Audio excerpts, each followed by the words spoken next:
All right, welcome to the AP podcast.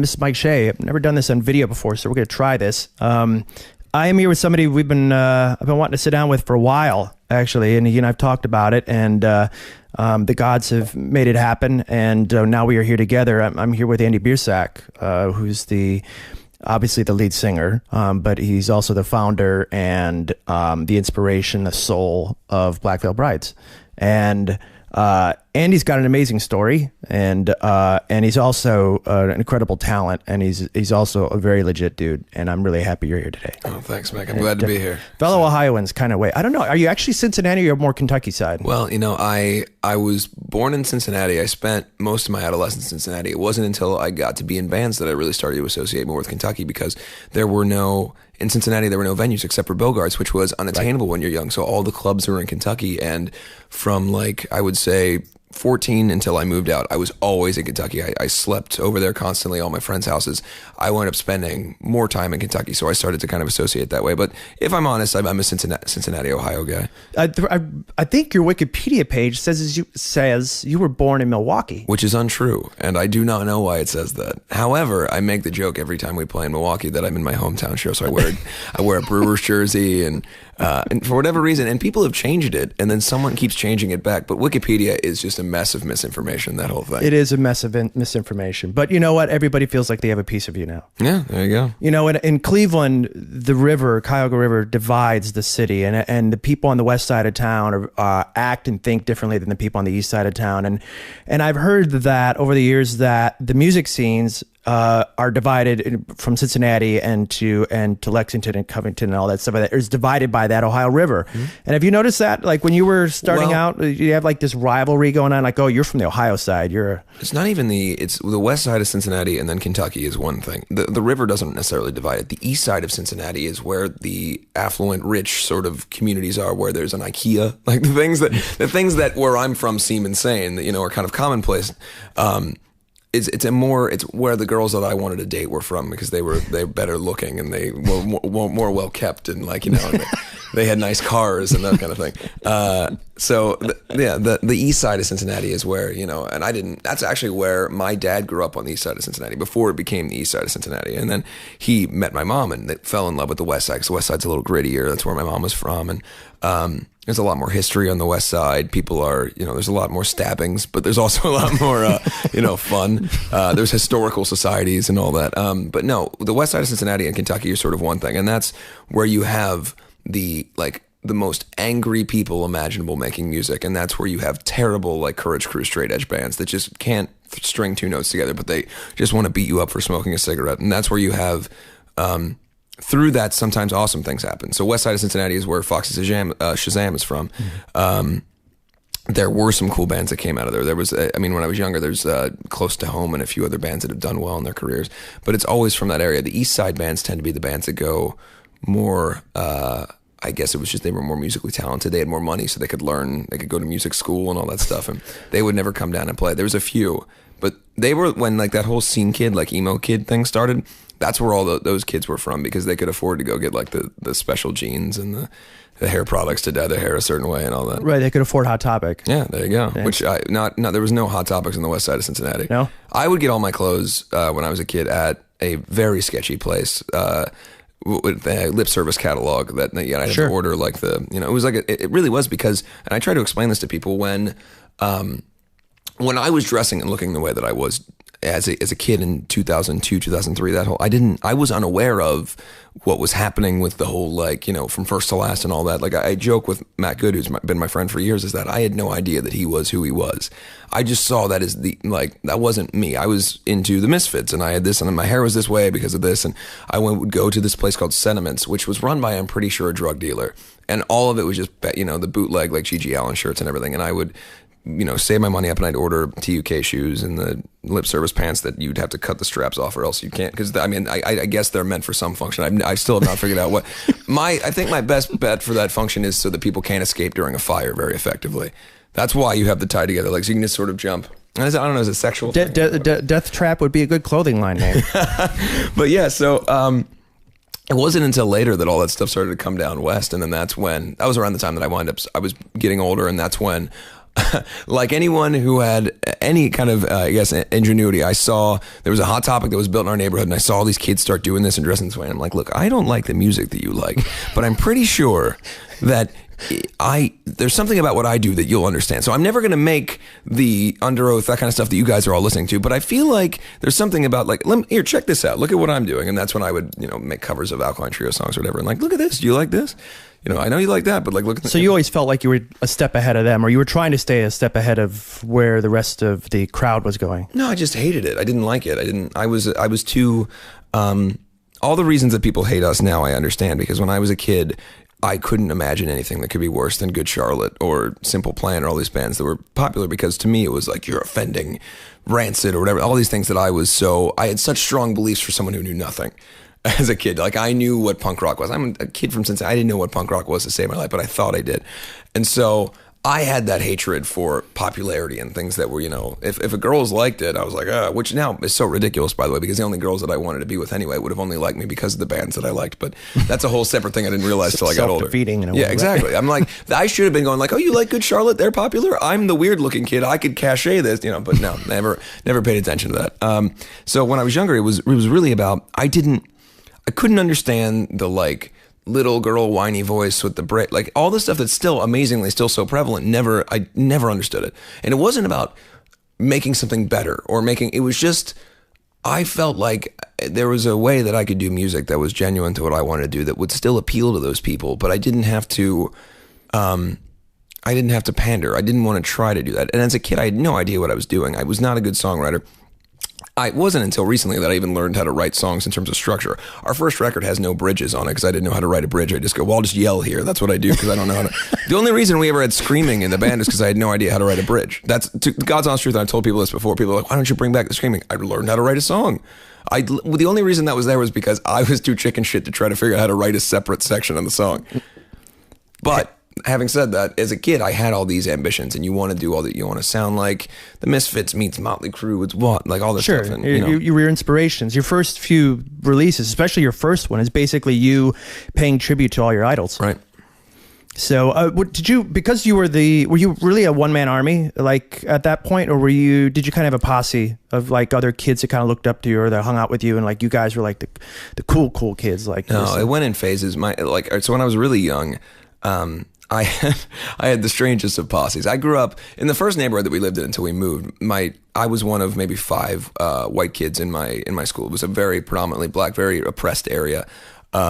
And I got along super well because the one thing that in my life I've always had is that I was always a little different. And those kids, this is right around the time where Cincinnati had race riots, and young black kids were getting treated like shit by like important white people. Cops hated them. I associated with that. So I got along well with, more than anything else, I got along really well with like young, angry black kids. And that was my whole thing as a kid. So all my friends were like, there were a couple black kids who found Metallica. So they were suddenly interested in like, the white kid who had the Kiss t-shirt. Like, what is that? And so they'd come over to my house. So my friend group was either special needs kids that were being treated like shit by everybody that I was a friend to, or young black kids who were more angry, who found Body Count or something and were more angry than the kids that were listening to Shaggy, and they wanted to know what's the heavy metal thing.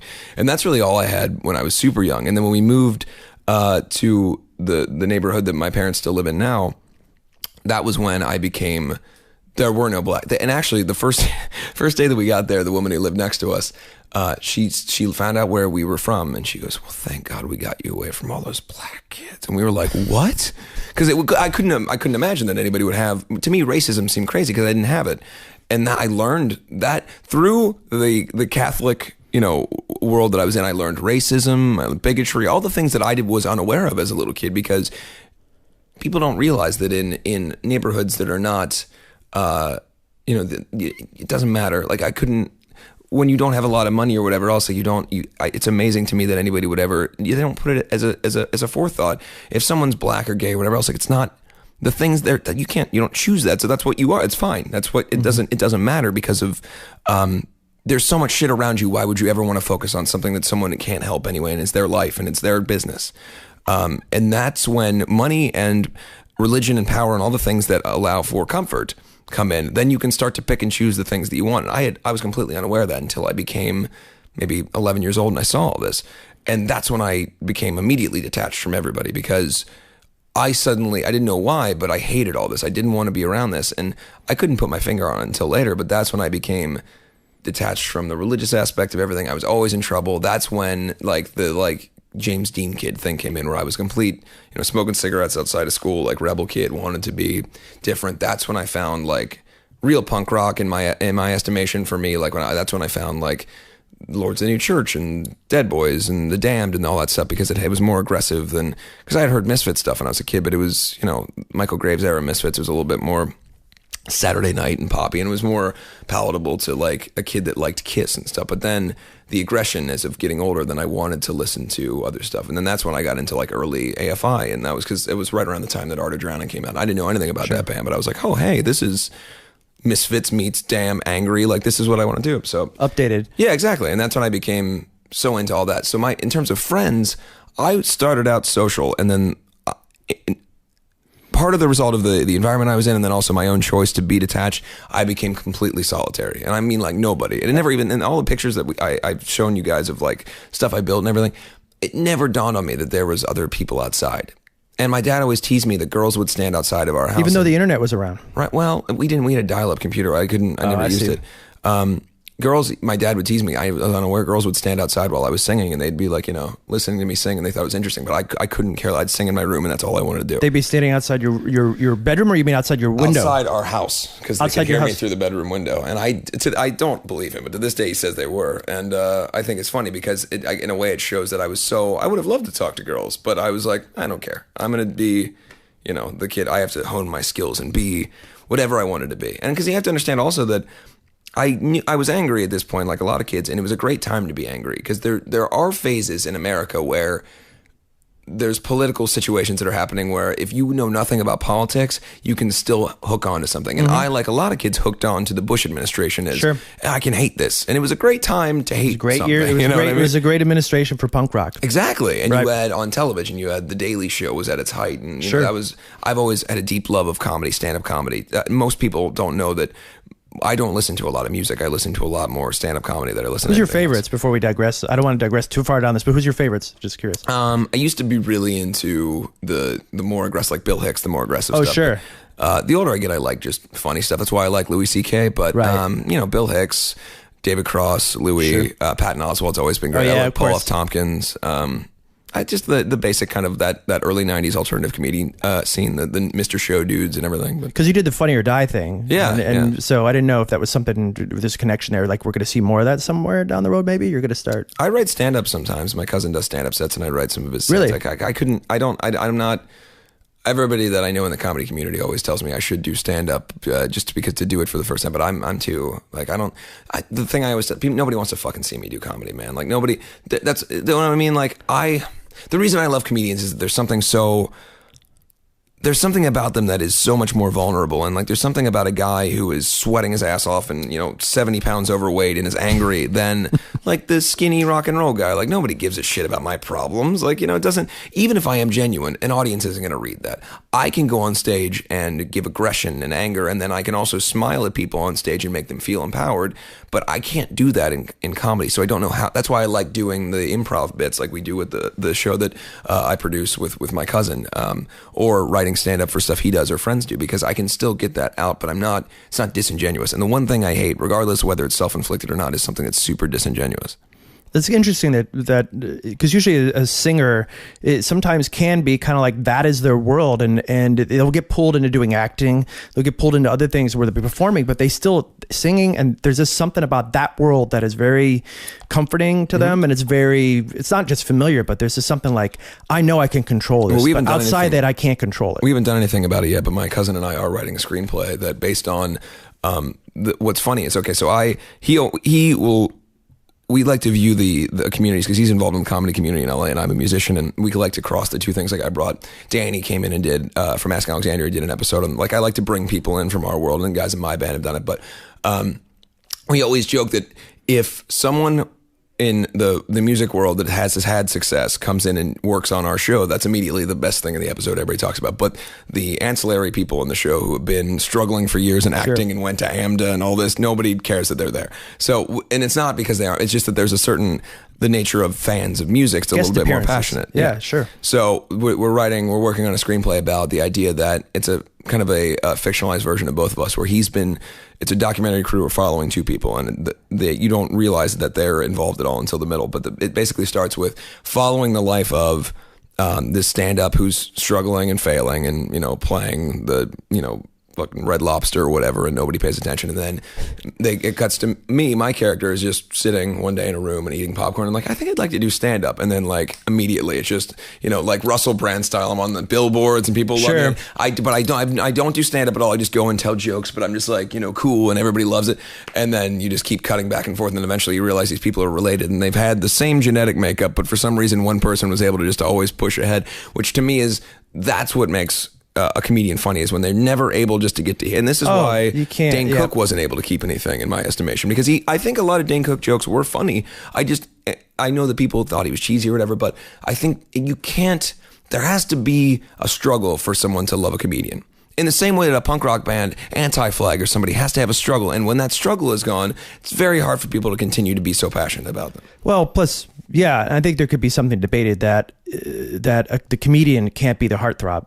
Right. And I think when they started marketing Dane Cook as like this hot, single sexy guy and stuff, I think is when it started falling apart for him, because you can't be that perfect. You have to be the nerd. You have to be the one that's slightly defective, or the one that never really gets the girl in the end and stuff like that. I mean, they all want the Chaplin ending, going down the street with the girl, but that's very few and far between. Can't do it because it ruins the reason why Woody Allen is still making movies and all this is because there's a certain, you have to understand something. You can't be, they always have to, and this is the one thing about comedy that I love more than anything that not a lot of people understand, is you always have to be the fool, no matter what it is. And I hate when Joe and I will do a scene where I have to be the straight guy, because I know that I'm not getting the laugh there.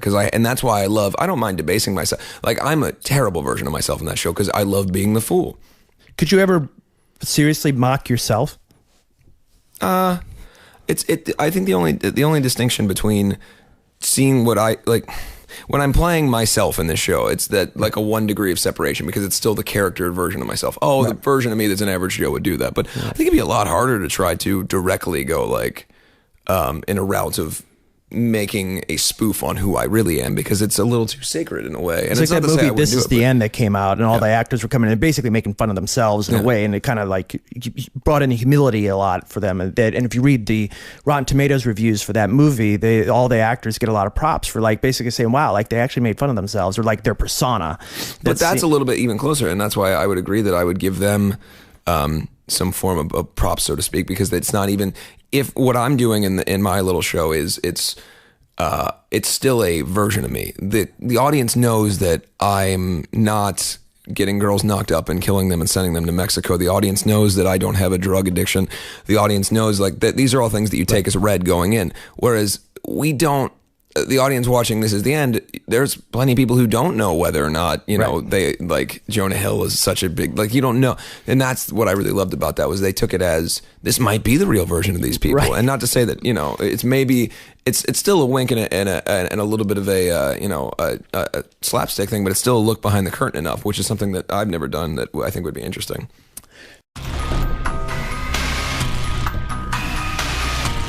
So girls are hanging outside your house, being creeps, listening to you, being stalkers, and listening to you sing. And as you kind of mentioned briefly, you at the time, which I thought was actually just so.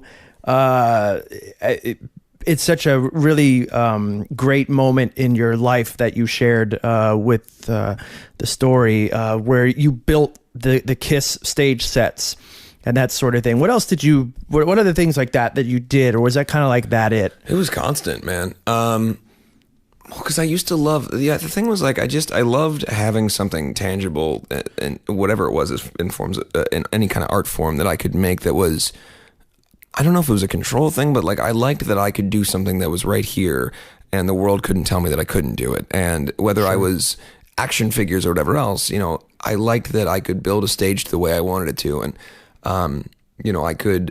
it just felt more like this is what I'm going to do on a larger scale, or this is what I want to do when I grow up or whatever, but it was doing it immediately. Because a lot of kids dream of being in a band, or they have the acoustic guitar with the string over it, and there's the pictures of them. But like, I wanted to be. It was a pain in the ass constantly that I couldn't be a rock star at age 6. You know, like it was always from the time I was old enough to know what that was. It was constantly like, just come on. Can I just be a little bit like, are you going to take me seriously yet? Are you gonna, and then literally from 13 on, it was like, just kept, are you guys ready yet? I'm too young. Are you ready yet? Can I do this now? Can I play music now?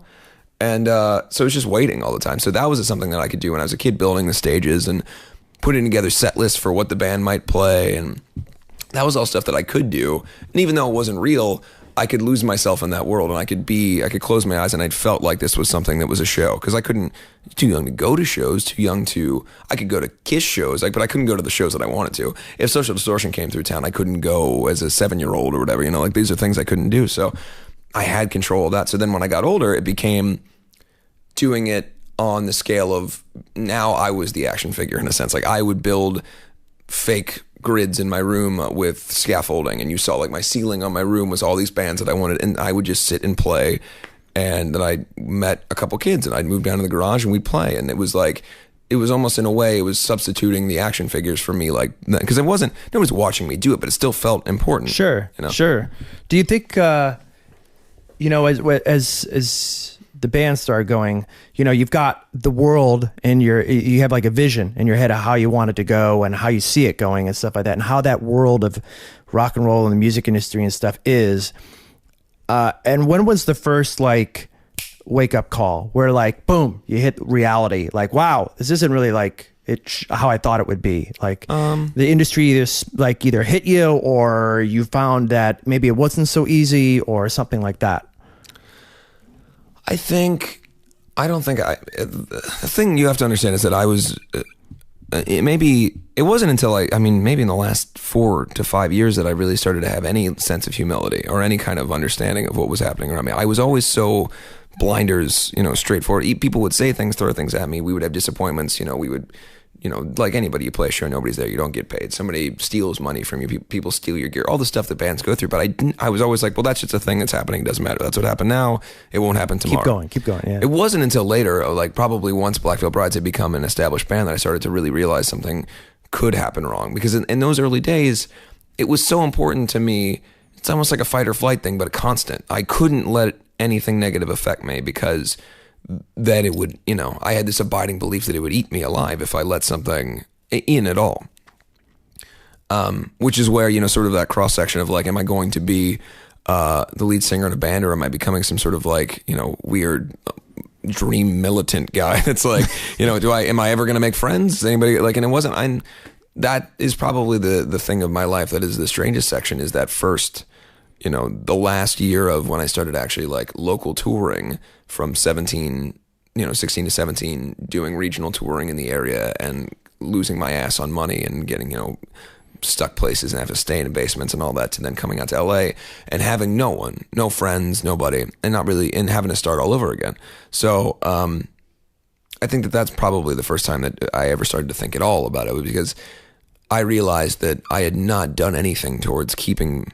I didn't care, because the people around me were shit. I mean, they wound up suing me later anyway. Like, they were shitty people anyway. So it wasn't like I lost out on opportunities to make friends, but I think the big thing is I didn't give a shit about people's personalities as long as they would play music in my band and dress the way that I wanted them to and all that. And so in that regard, the blinders didn't serve me well, because I didn't pay attention to signs that maybe I shouldn't be around this person. And that stayed on until 2010 even, you know, where I was not paying attention to the signs of what people are, or knowing that they seemingly were not good people for me or to be around. But I didn't care, because it was all towards this thing, and goddamn, I got to reach this thing. Sure. You know, there's a lot of kids, especially in the Midwest, and you meet them every day on the road, where they have that dream. They want to go to New York. They want to go to LA, right?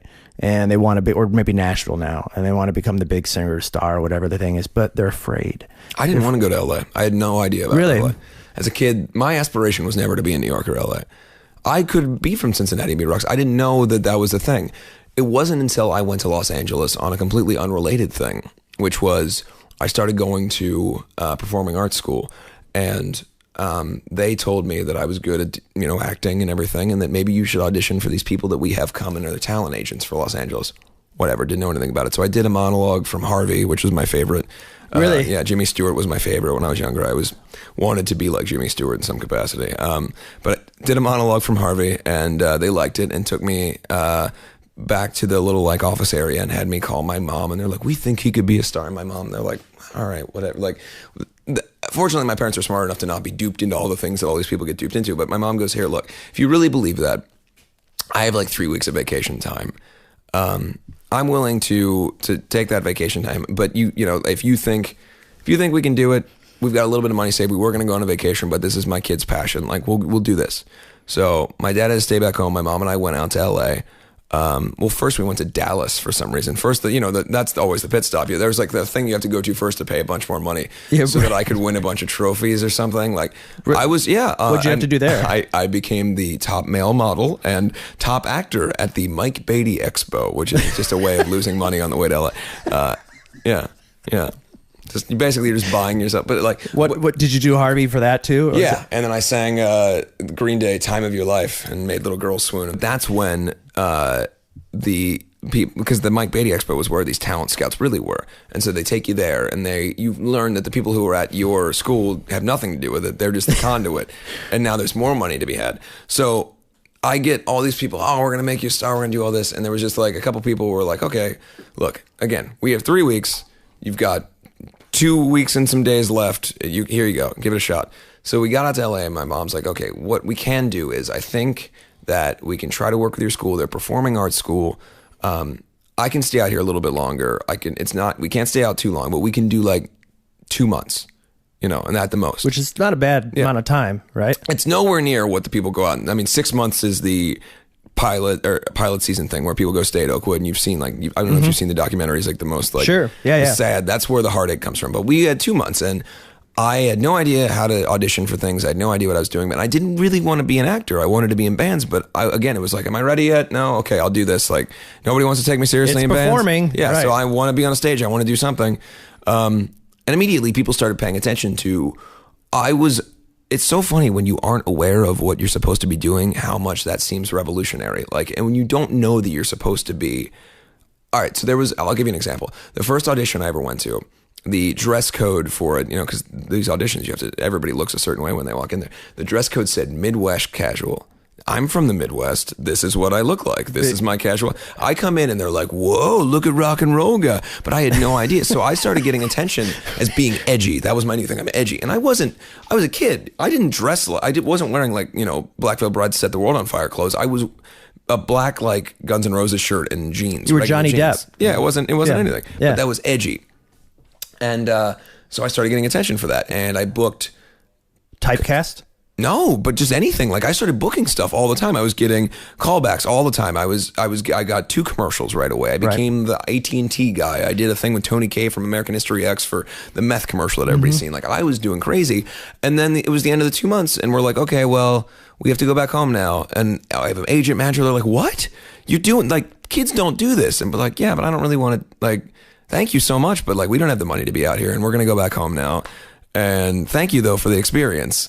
But at that point, being in Los Angeles, the one thing I did hold on to is, even though I didn't enjoy the acting, I started to see the remnants of the rock and roll culture. And I started to, I realized that I would go down to Hollywood Boulevard and I'd see people that kind of look like me. And it wasn't just in the sketchy neighborhoods or just, Right. It wasn't just the crust punks that were hanging on outside of the college. Like it was Sure. like people that were interesting looking. And, I think it was to see people with like, the damn shirts on or something was weird because I'd never seen that before in my whole life. Did you feel part of like, this is the pot, this was the crowd that you meant to be with, or did you feel intimidated by them a little bit? I liked it. It was exciting. I never cared about LA. I didn't have that, gotta be in Hollywood thing. Like Hollywood was nothing to me. It was, cause to me it was like, Kiss wasn't from New York or whatever. They were just, so they started here and then they were American. Right. And that was always my goal, was to be America, USA. Like I wanted to be,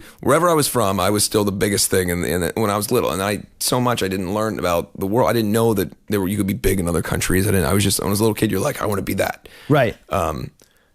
And not like, to still, I think it's so weird because I look at it as a kid and like I wanted to be equal parts like political, like born in the USA kind of Bruce Springsteen and Gene Simmons, Paul Stanley when I was real little. And then the older I got, it became less and less about the showman and the fame and everything. It was like, I want to be interesting and important.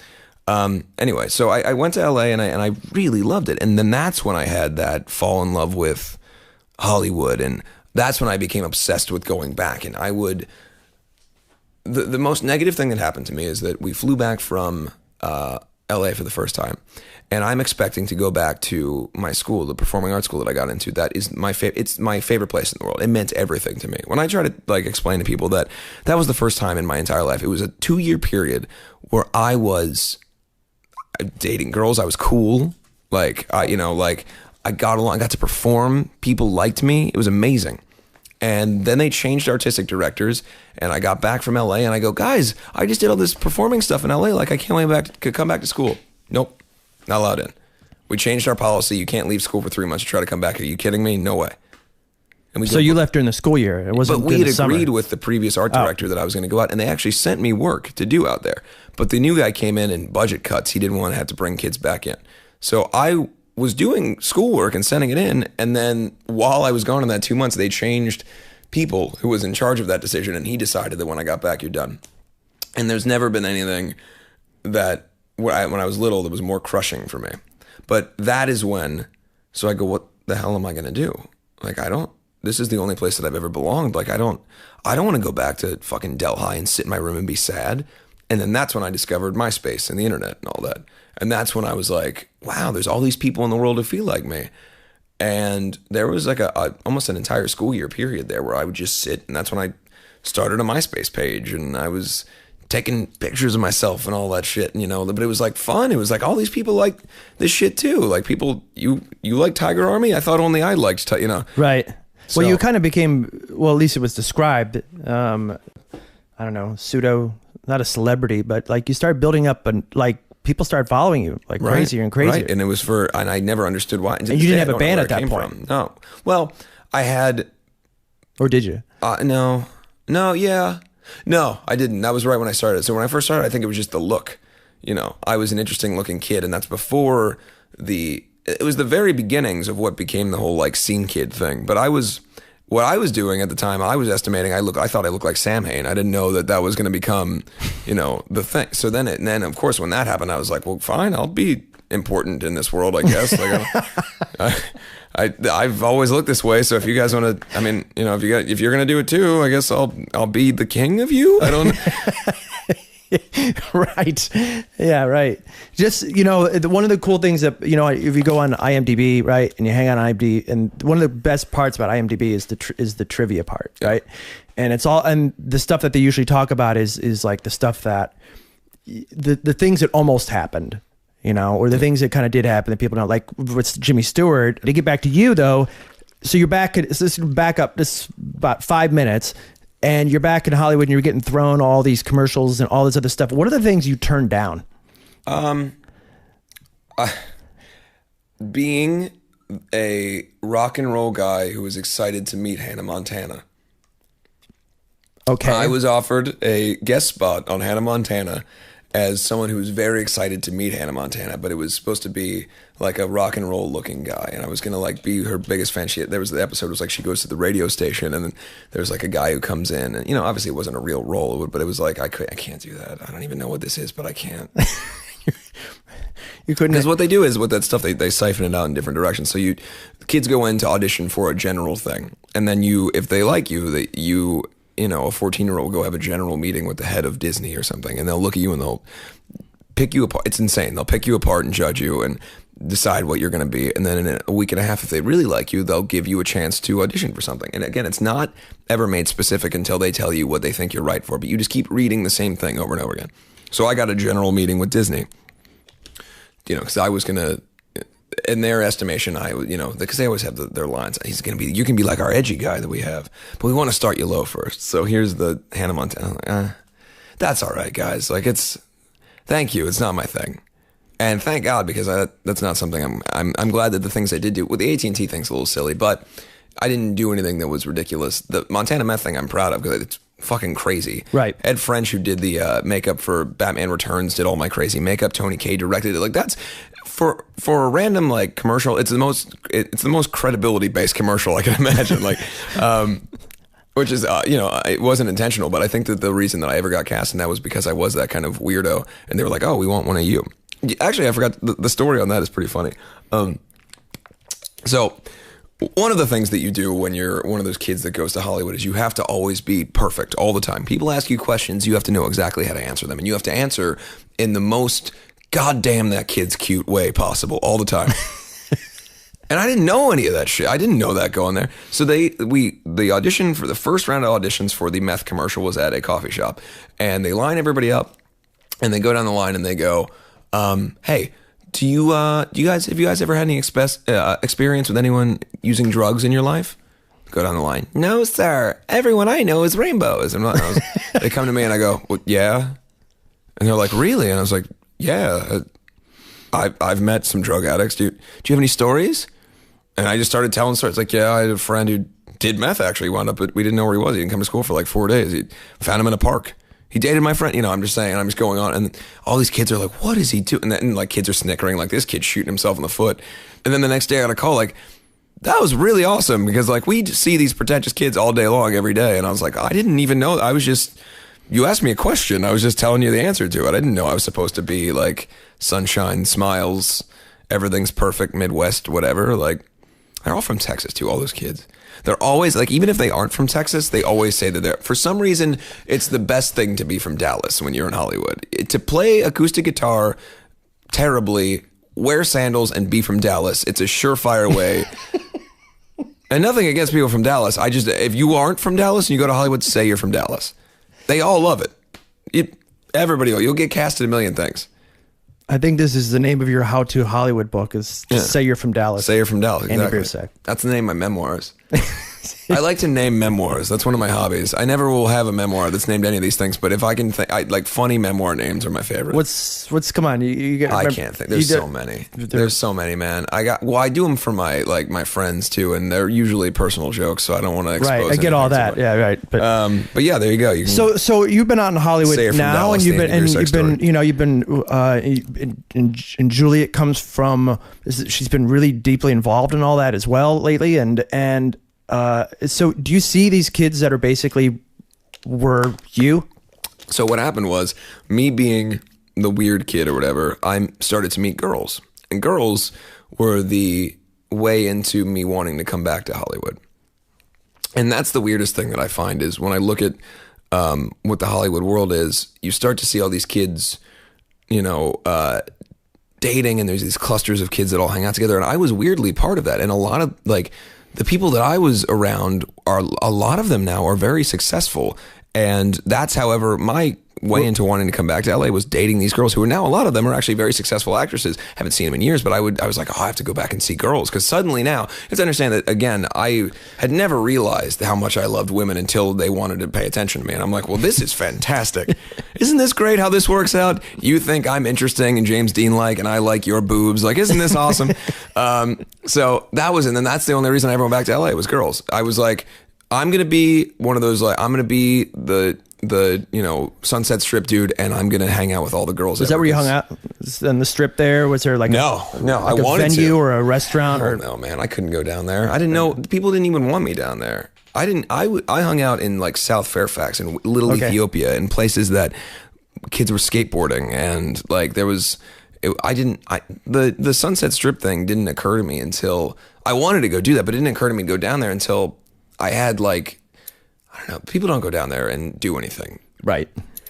People go down there when they have a band or they want to be seen by people as looking cool. And I was not ready for that when I first started coming to LA. And really, to be honest with you, if I can backtrack a little bit. Sure. I started dating a girl who was an actress. And that is really the way that I started coming back to Los Angeles. And because I was able to, by the time I'm 16, I have a band back home I'm playing local shows called Biersack, with a 55-year-old drummer and like just random, it looked like the UN, just and me with giant fucking crazy kid hair and like, eye makeup like this, and I'm wearing like tuxedo, just the most random outfits, batting gloves and tuxedos with hair that's this tall, like, experimental phase, to say the least. Matching my eyeshadows with my shoes. Bowie would have been proud. Yeah, see, there you go. But because of that, I'm starting to date these girls, and one girl in particular, she and I get serious, and she's an actress. So she is just turning 18. She's starting to make enough money that now she's going to move out of her parents' house and she's going to get her own place, which is a huge thing for me because now it allows for me to go visit someone and not have to like pay for hotels or whatever else. Like, and of course I'm a kid. I'm in love with this girl. She's everything. I write her letters and first love, whatever. Yes, absolutely. Okay. Absolutely. Oh first yeah. love. Then you're so I need to be with her all the time. Right. So the reality, like all that stuff, the logistics of like, now I get to stay somewhere, it didn't matter to me. I would have gone and stayed on her porch outside. But then she starts to starts to hook up with like dudes in bands that are successful bands. So it eats my heart out. She's cheating on me, all this. But now I'm like, but wait, I have to go back out there. So now I'm a little guilty of this. In my head, I'm starting to think like, man, what can I do, to like get out there? So we're going to make amends. We'll fix the relationship. So we fix the relationship. I go out, I start living with her. We hate each other. We're kids, I do stupid shit to her. She does stupid shit to me. It's a terrible relationship because we don't know how to do it. We're both kids that shouldn't be living alone yet, but are trying to. But because of that, if it wasn't for her and for all the shit that we went through in our life, and all the stuff that maybe she did to me or I did to her, if it wasn't for her and her giving me the chance to stay somewhere, and loving me like she did for whatever, for what we did or what we didn't do. At the time, we cared a lot about each other. And if it wasn't for her, I would have never had the chance to really spend any time in Los Angeles. Sure. And so I'll always be thankful to her for that because I know, and I didn't always know that when I was younger, I always tried to, no, I'm making my own way. But if it really wasn't for her, I would have never had these chances. And I would have never met half the people that I met early on that helped me in my early days. Have you guys made up since No, I haven't seen her in years.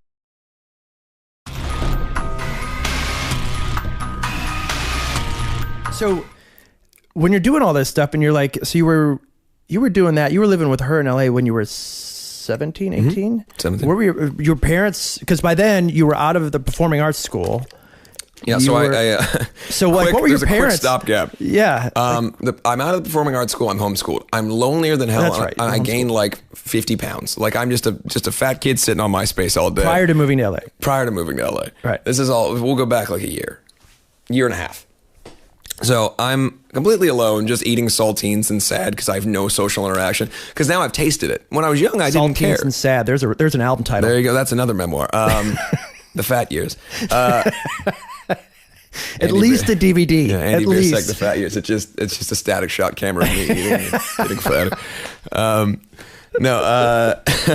So I'm sad, and now I've tasted social interaction, which I never cared about when I was younger. But now I've know what it's like to meet people, and I know girls and all this. And I go to my parents and I say, "Look, I don't know what this means, but I think I want to go to regular high school now."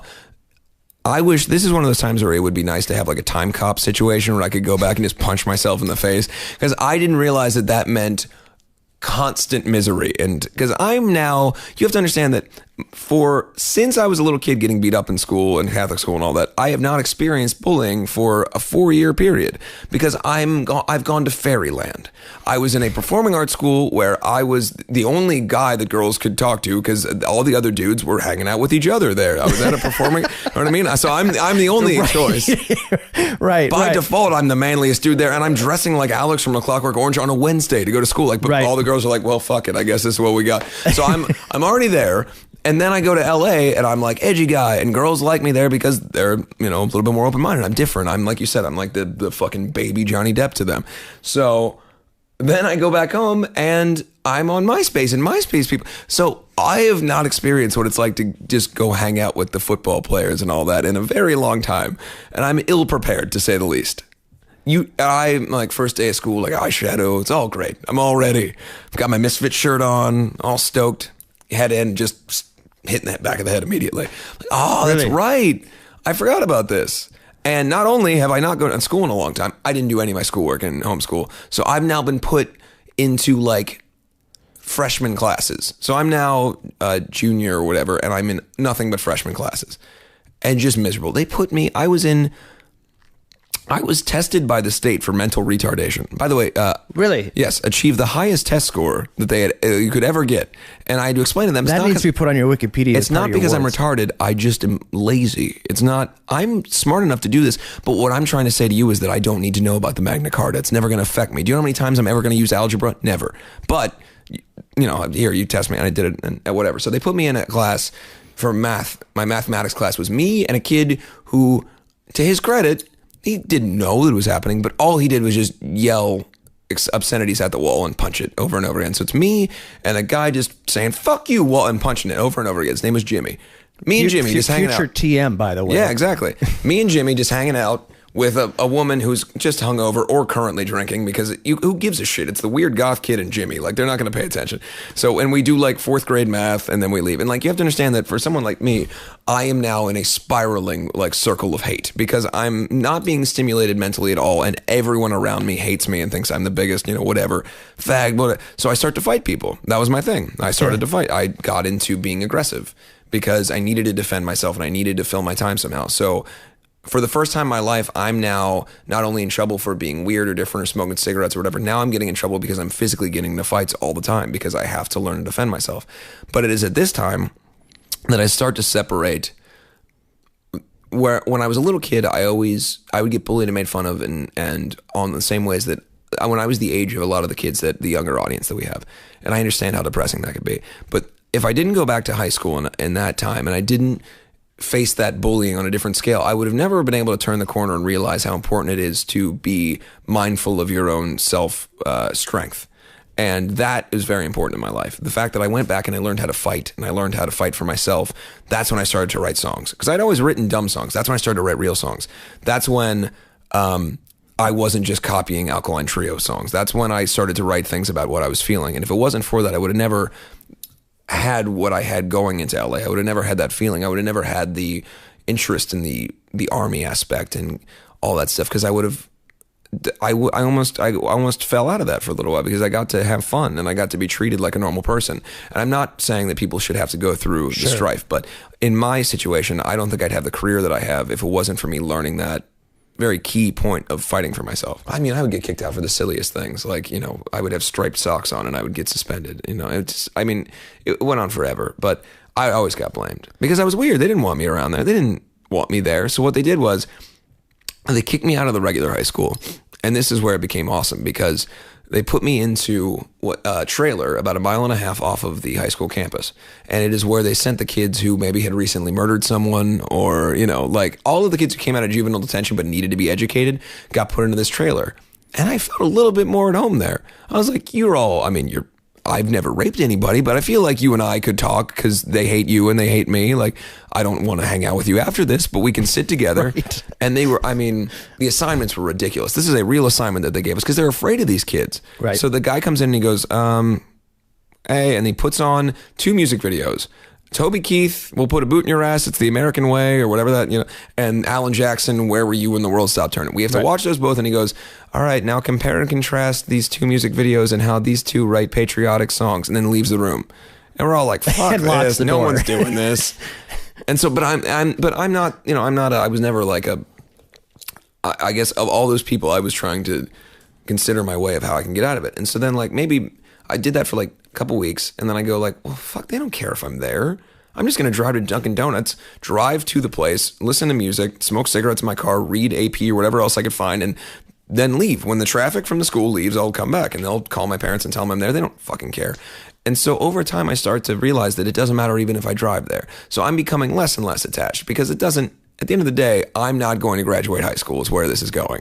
I'm realizing in my head that I don't have what it takes to care about I Am Legend like on film with Will Smith and then write a report about it, because they've given up on me. The school system has given up on me. They don't think I'm going to learn. I stand no chance of learning anything for the rest of my academic career. I already know more than any of these fucking people anyway, because I actually bothered to pay attention to the things around me. Why do I do this? I'm done. And I explain this to my parents, and they don't really fight me on it, because they know how sad things have gotten. Like, to go from when I was in SCPA, which is the performing arts school where I loved learning and I loved all that, to now, it's a couple years later and I'm literally comparing and contrasting country music videos on an academic level. Like, even as a parent, you got to be like, well, and I've always been a smart kid, so they couldn't really fight me too much on that. They knew that I was going to find education on my own. I don't love that I dropped out of high school, but I think high school dropped me off. I don't think that they cared about me anymore. I have a strong case, and I've talked to many teachers that I'm friends with now, where if you look at my situation, they gave up on me in a way that I had no choice, and I wanted to start my life, and I could have stayed there and gotten my whatever, but I needed to be stimulated more, and that's when I said, okay, I'm going to go to LA full time. I can't do this anymore. I'm sorry, guys. I love you. I have to go. And there was a little bit of fighting back and forth. And they said, when you turn 18, you can go full time. We can't really stop you then. So it was, I think, December 28th or something. I turned 18 on the 26th. I got a cheap flight, because I would always have to fly out of wherever, like Dayton or whatever, because I couldn't afford to fly out of Cincinnati. So I got a flight out of Dayton. I took all my stuff. My mom was still pretending that this was just another one of my 2-week visits where I was going to go see my girlfriend, and I'd come back. Yeah, she said something like that in the story. She's like, she expected you to be back. Yeah, but my dad and I got in a fight like we always did, and I think he could, because usually he knew that he wanted to. I guess he had to get in his last whatever dad thing. And I was like, I'm not coming back, right? He's like, no, whatever. And then I got my shit and left, and I never went back. I never did until, literally, when I sent you that message a couple weeks ago and saying Cincinnati, it's the first time I've spent any time in Cincinnati since my grandfather's funeral for a day, the 2 times we played Warped Tour. That's it. How was that? My grandfather's funeral or No, not your grandfather's funeral. You can imagine how one went. No, just wasn't my favorite day. Because when you've been away from your hometown for a while and you go back, you do have this all of a sudden new sense of objectivity you didn't have before. First Warped Tour was terrible because all the assholes came out. You have to understand that Black Veil Brides, when I first started, it was hated strongly because I was egotistical and opinionated, and I thought I could stop all the shit around me. I thought that I was going to be that punk rock force that was going to do something. So, there was a huge Courage Crew scene, and they would beat up my friends, and I would go on stage and say, fuck the Courage Crew. Now, that's not something that you should do as a 15-year-old with a completely defenseless 15. But I thought that I was, I thought saying stuff like that would make people feel something, and it did. Not the greatest thing. It made them want to beat up my parents and cover my house and shit and whatever. So I dealt with a lot because of that. But I thought it was wrong. I thought it was wrong that I watched a kid's teeth get kicked out because he smoked a cigarette at a party.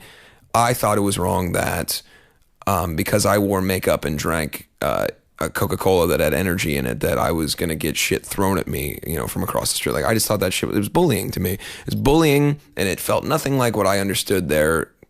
Because I always was into researching stuff. So I'm like, all right, what's Fugazi? And I'll look up Minor Threat, and I'll find out what is this about. And I was like, these are just fucking jock bullies who have now found something that they're attaching themselves to. It has nothing to do with any of that. There's no community there. This is just mean, just being mean for the sake of it, and then saying, oh, but I got the edge. It's not, you're just being a dick and then saying that you're part of the dick club. That's it. It's not fair. So that created a lot of hatred. And then through that, those kids kind of died off. The Courage Crew thing kind of died down in Cincinnati, but there was still a lot of residual, let's fuck the makeup faggy band, because that was it. We were the only one.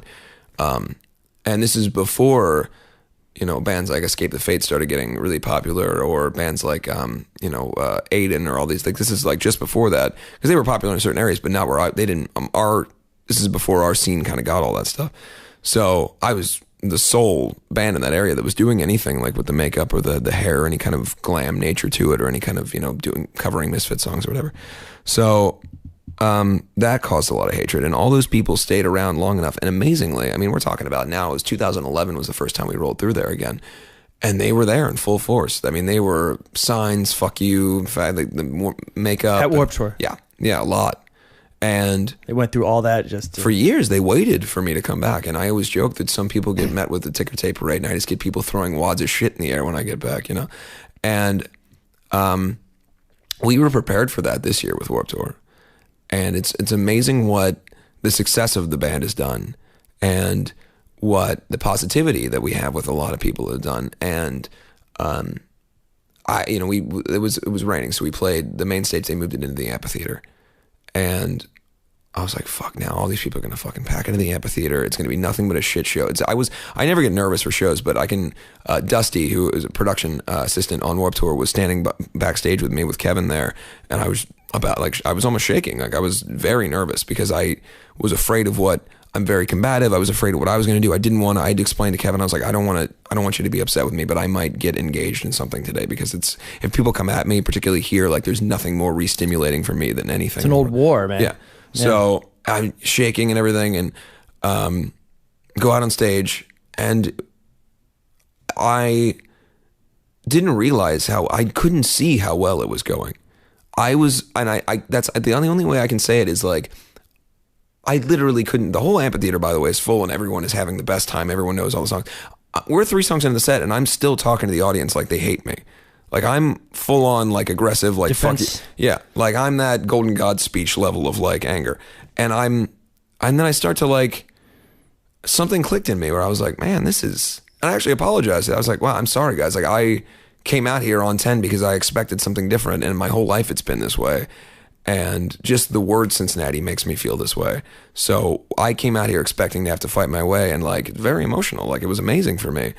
And then I jumped down on the grid to bring the mic out to the fans and tore my whole hand open, and I have a black leather glove on, and it collects like probably a pint of blood in this glove, and I smacked myself in the head on stage, and then there's just blood everywhere. So now the audience is freaking out. I'm covered in blood, and everyone's it was like this weird cathartic like tribal experience. And it's like, and then we did In the End, which is the song that I wrote about my grandfather, and my mom is there filming it. And to see the amphitheater that I first saw Kiss at when I was a little kid, and I saw Aerosmith and Motley Crue and all these, the big shed bands, full of people, I mean totally full, singing In the End, was really cool. And that to me I was able to close a chapter in my life that I never would have been able to before. It was awesome. It really was important to me. It was the biggest and most cathartic thing that could have happened, because now I was able to go back home. Like I would have never done that. I was too angsty and too nervous to go back home years before. But after that show on Warped Tour, I wanted to go visit my parents, and I wasn't afraid to go around. I didn't think I was going to have to defend myself.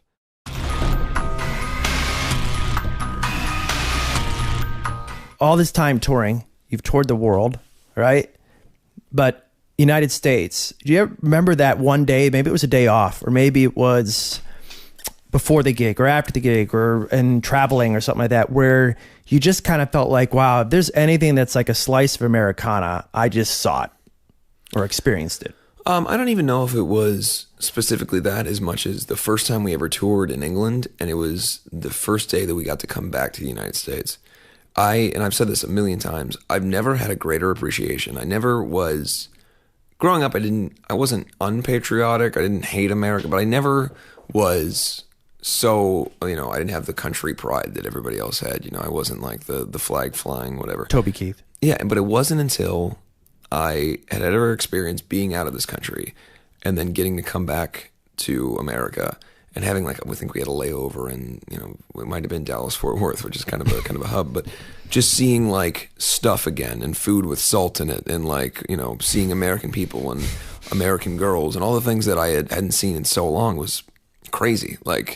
It was it felt like that airport layover was like someone giving me just a minute of bliss, and because it was amazing. Because not to say that I don't enjoy the rest of the world, but I was unprepared, and I think everybody is the first time you leave the country for how different things can be, especially when you're touring in a van, in England and playing small places, because that shit can be a lot harder than doing it over here. It's not until you get to a certain level in other countries, it's a lot harder to tour. So our first time through as a support band in England, touring in a van, playing in rooms that were so small that we had to put the drum kit next to us again, but doing it in a capacity where you have none of the convenience. Because when you do that and your kids in America, you still have, Del Taco and all this stuff. You have your conveniences, and you're on the road, and you're you have now you have a cell phone that works, all that stuff. But regardless whether you have that kind of stuff, it's still, you have your conveniences. And when you don't have any of that, and you're playing these tiny places, and things are miserable, and you're in a Sprinter van with no oxygen in it, no windows,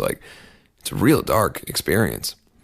So coming back to America for the first time, I fell in love with the U.S. And every time I've done it since, I love the United States. No matter how happy I am, I love touring abroad. I love England particularly. We have a great, rapport with in terms of the audience. I always love America more than anything when I come back home. Is there a country that you still haven't like synced in yet with? You're like you love it. You want to be a part of it. Like you want to just blend in. Germany. Yeah. Can't get it together there. Regardless of how well the shows go, I have some, and I always make the joke that I call all of Europe Germany. I go, oh, we're going back to Germany. They're like, Andy, there's a lot of countries that are in. Nope, German tour. That's all it is. Because the first couple times you rolled through there, they did not give a shit. Like, just couldn't connect. And regardless of how well we do over there, there's still something in me that just like, I'm cautious on stage. There's some connection stuff that I was never really to get. My particularly in the early days of our shows, in club days, we'd only play 5 songs. The rest was just me giving speeches, very opinionated thing, you know. When we did a tour supporting, the first tour we supported in the States, the only one that we ever got to do because nobody would take us on tour was the last from first to last tour they ever did. It was Sleeping with Sirens, us, and then we were the bands that were treated like shit on the tour, and but we were the people that were bringing all the people to the shows, and then they'd all leave, but we were treated like babies and idiots. And except from first to last were nice guys, but the other bands on the tour, I won't mention them, but they have now not done so well, or they are done, in fact, as bands. And anyway, which is sort of ironic, you know, considering the fact that me and Kellen have sort of done considerable amount in our careers. And we actually done Warped Tour. We're joking about that tour this summer, but we would play maybe a total of 4 songs, and the rest is just me yelling opinions at people. You know, just I have some shit to say, and I'm going to say it. And I didn't realize that would only allow for me another 5 minutes to play music. Andy, we have to play some songs here. You can't just yell your opinions at people.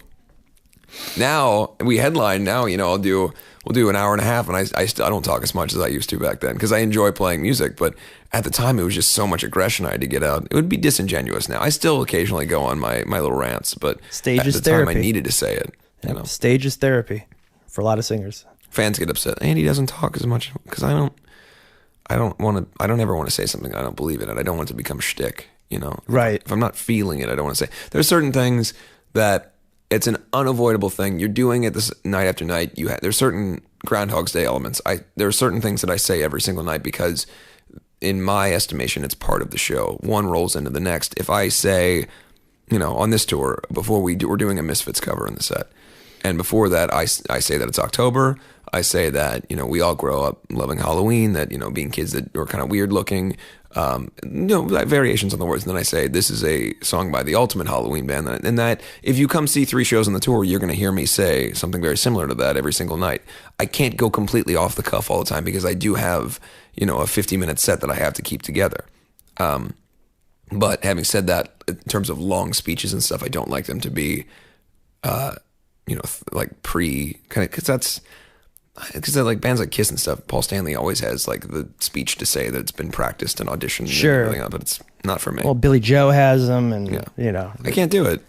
One of the things that the first time I ever saw AFI changed me was just the aggression that they were like. I'd never seen people play like that on stage before. This is like the first Warped Tour I went to, 2001 or something. And I'd never seen them before, but I knew I'd love their music, you know, from what I knew of it. I didn't know all their songs, but I knew enough in the set that it was enjoyable.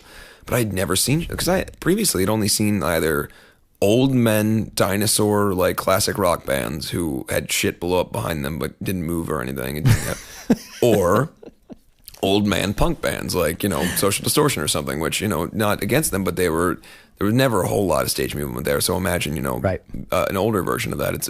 So like watching the members of AFI just destroy a small stage area and never stop moving. And Davey never says, he just hears the song name and if I have something to say, and then just goes to the next one. That was life-changing for me.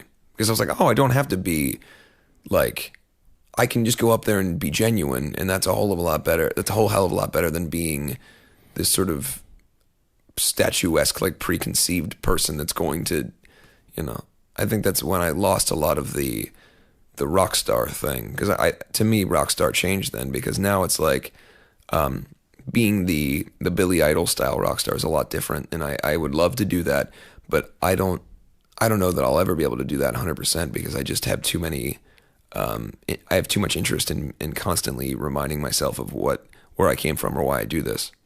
What do you think if you had obviously, you've got to try and say this somehow with some humility but it's difficult because what do you think it is that your fans have latched onto you as a performer?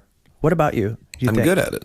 I'm good on stage. I mean, I don't need too much humility. I'm a good frontman. I would put my performance up against anyone in my age bracket or the bands that perform today. I'm not the best singer in the world. I sing well enough for our songs. I don't think it's any, I'm not trying to tell anybody that like someone like Kellen is a great singer. I can never sing like him, but I can go on a stage and people will want to pay attention to me because I'm good at it because I spent a lot of time doing that. And I know how to connect with an audience. I know how to connect with our audience. It's genuine. When I smile on stage, it's not an act. I'm smiling because I'm happy to be there, and I get a kick out of it. But I also know when I'm running around and making faces and shit, it's because that's the show that I want to put off. And a lot of times people aren't aware of the show that they want to give. And I've always known that. And I wasn't great at it always. I've gotten a lot better through the years. The first time we had played a big stage, I was terrible. Like because we went from playing clubs to then we played Download Festival, and that's a whole different form of showmanship. I was used to the stage is this big, and I run from here to here to here to here, and I had to learn how to do a big stage and work a stage with pyro and all that. Now I can kind of do any of it, and I'm happy with it. I don't need to have humility when it comes to knowing that I'm good at something. Do you think that they say kind of in stage stuff? They say like Friday night crowds are the worst because the people that come see performances and stuff are like they're tired. They've been all the work week, and Saturday night crowds are more up. They had all day rest. Have you noticed that with like concert crowds too? I never know what day of the week it is. So I couldn't tell you. I don't know. I honestly don't. Our fans have been so cool for us personally. Like as our band, we've always. The things that are the conventions of what people say things are always go against what Black Veil Bride's fans do. And the reason that we've even become successful in the first place is because of that audience. And it really is, a lot of people say that and everything's for the fans. But this is a band that we couldn't even get shows. I mean, the Whiskey wouldn't book us, Viper Room, none of those. We had to play parking lots and 300 people would show up in a parking lot. That's why we ever started, because people cared. We would come play shows and Peabody's had in their big room, they had someone that was important at the time that I don't remember, but fell off the face immediately. But, at the time they were very important. So we were in the little room and they had so many people spilling out of the little room that the big room was almost filled with people trying to get into the Pirates Cove area. Like it's always been that I can talk a big game because I know that our fans will back it up. Nominate us for a fan voted award. Right. One year we won all of your AP awards. Exactly. Yeah, no, you guys win a lot of awards if you're not at least nominated. It's because the fans have always cared, and I think that the connection that we have with them, it's important and strong. A lot of times when people have a younger audience, they either grow to resent them because of their youth or their whatever, or their interest in other stuff, or they can never grow. And the audience will lose interest. And I think the one thing that our people sometimes talk shit about the younger kids, particularly the younger set of our audience. And by the way, now as we have grown as a band, our audience has broad a lot more. I look out and it's not the way it used to be. There's 50-year-old metalhead dudes, just like there's people in their 20s, just like there's younger kids. But when we first started, it was all predominantly younger kids. And I give our audience credit for being smart. They've grown with us. Our 3 records that we've released sound nothing like one another, really. Stylistically, it's the members of the band doing it, but we've been able to put out the kind of music that we want to, and our audience has grown. We've sold more records every time. We've gotten a bigger audience every time, as opposed to, some audiences where if a band changes something slightly, they're alienating the audience. Sure. But we've given our fans the credit of saying, you guys want this, stay with this. And they have. We see this a lot with... you'll see bands kind of come out of the Warped Tour crowd or the Hot Topic crowd or whatever, AP crowd, and they'll try and go over into Pitchfork world, try and go over to Spin world, to try and go over to AV Club world, start to be taken, broaden it out. Right. And those people go like, what, you're a Hot Topic band? Yeah. Like, and they dismiss them. So how do you think for you guys, were you able to do that? I've never considered what those different audiences are. I've never once thought, I wonder if this will alienate the Revolver audience if we do. I've always just saw it as if we're a rock and roll band, I would like all forms of rock and roll people to pay attention. And if they like it, they like it. If they don't, they don't. To be honest with you, there is, and it's been written in AP before, that Black Veil Brides is trying to appeal to a more rock on the range audience. I don't know what the hell that means, because to me, a rock on the range audience, I look out and still see 3/4 of the audience are the people that are coming to our shows when we were on the AP tour. Like, it doesn't, we've always been the kind of band that I don't think people know how to pigeonhole us. And there's a lot of bands, and I know I can think of, I'm not going to say them, but I can think of specific examples of bands that were on the cover of AP magazine and were headlining Warped Tour, and then said, okay, well, we don't need that anymore. Right. We're going to be, we're never going to go back to that world. We're going to do this thing. And then, like a year later, now they're opening on a first of 5 for Papa Roach or whatever. And I don't think we ever want to make a move in any direction. I just want to keep, people want to pay attention. I'd love that. I want to keep making the music that I make. I don't want to make a shift to a specific form of media or a specific audience, because if I personally don't care about that, because I would go and see a band like, Bullet for My Valentine as much as I would go and see a band like, I don't know, Aiden or something, you know what I mean? Like, and those are obviously in terms of appeal very different, but they've toured together in the past. And I think that there are certainly ways of crossing all that stuff. I'm not saying we're, going to be the band that's going to cross all the things, but I think it's just not caring about directing your audience. I don't want to tell them what to do. I don't want to tell people what they should like, because that's what has been done to me my whole life. And I've always been told, well, you wear those tight pants, you probably like this. Right. And I don't particularly, Well, it is something to be said that I think humans like to be able to categorize things, because it makes it easier for them to understand it We're faster. categorized as the makeup band that everybody hates by a lot of people, and then by other people we're categorized as the band that helps people, and then we're categorized. But we're obviously very divisive, but no one really knows why they hate us until, like, there's only, I would say that of the people who really dislike Black Veil Brides, 5% of them have ever listened to the music or know anything other than the press shot for Set the World on Fire. It's true, and it's amazing to me. And I'm not saying that our music is infallible. You could easily listen to our songs and dislike it, but I don't think people even take the time to do that, which is the most fascinating thing about this band, is that for some people we matter so much, and we can be in the top 5 consistently on active rock radio now, and we can #1 song on Slacker radio for weeks and weeks and weeks, and people that don't even know that they like our songs, and then they hear the name or they see that Set the World on Fire picture of us with the hair and the studs and everything, and they're like, that's the faggy makeup band, and they know nothing about it. When you hear sentences like bands like Black Veil Brides and Blood on the Dance Floor, what do you mean by that? Bands like that? I'd love to know what someone means by that. And to me, it goes, I see a young kid that has a Black Veil Bride shirt on and a Blood on the Dance Floor bracelet, and that kid likes it because they like the aesthetic. I don't know anything about Blood on the Dance Floor, but I know I've heard. They are not musically anything like this band. The dude had hair. He has hair that kind of looked like my old hair. That's really the only thing I can add to that. They wear makeup.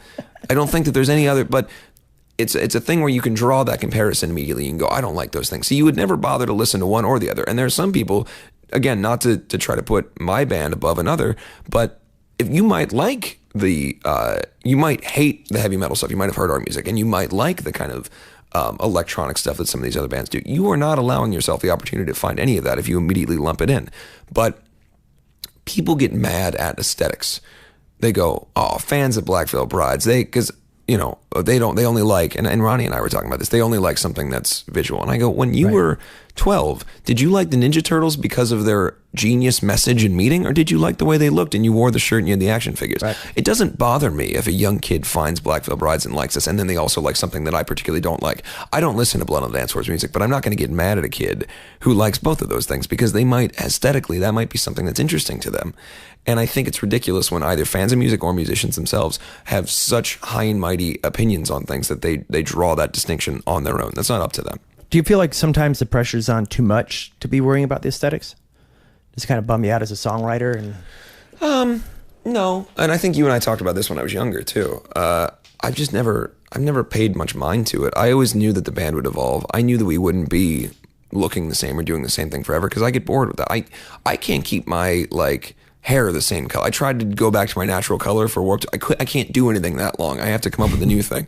I'm already drawing what I think the band should do next and what the concept for, so when people saw the band, and by the way, that time period that we looked that way, the Set the World on Fire era that everyone kind of attaches, the Fallen Angels video, that was actually a shorter time period than even the way that the band is currently looked. Right. But that was such a distinctive image, and it was so different than what else was happening that it became the all-encompassing image for the band. Well, it's the first impression. Right. And that's fine with me because I still stand behind that. People go, oh, isn't it ridiculous they used it? And no, for what that was the style for what that band was. And I'm happy that existed because I don't think without that there would have been that foot in the door to shock people and wake people up and go, what the hell is this? A lot of people saw that and they did listen to music because of it. And a lot of people saw that and they didn't. I could give a shit either way, really. People saw it, and that's fine with me. I have never been in the business of being interested in trying to. I'm not Marilyn Manson. I don't want to offend people's moral whatever. But if someone sees an image of the band and they're so interested in it, it could affect me positively. They could go, what the hell is that? And then they hear a song that I wrote and they go, wow, that's cool. Inversely, that could be that they, for the rest of their lives, hate us and they make fan pages about hating us or whatever on Facebook.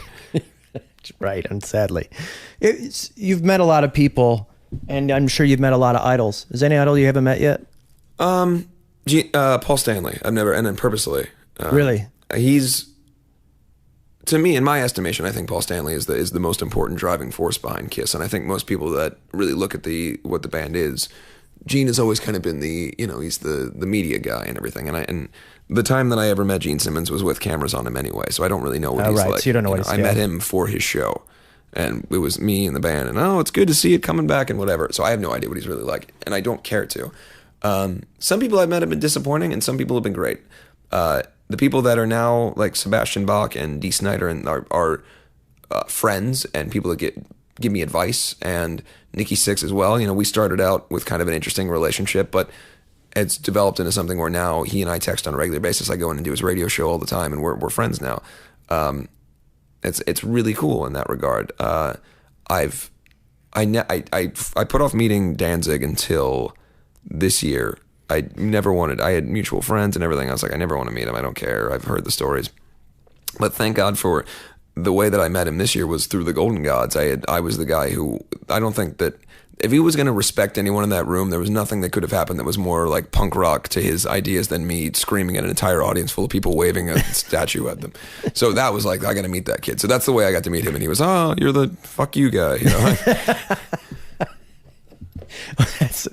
If you're going to meet one of your idols, that's nice. The way to meet him. He and Doyle, they were took pictures and whatever, and that was fun because I had Nick from Aiden, who had never met any of them, and obviously Aiden was hugely influenced by the Misfits and everything, and I brought him along and my bass player, and we took pictures with Doyle, and it was awesome.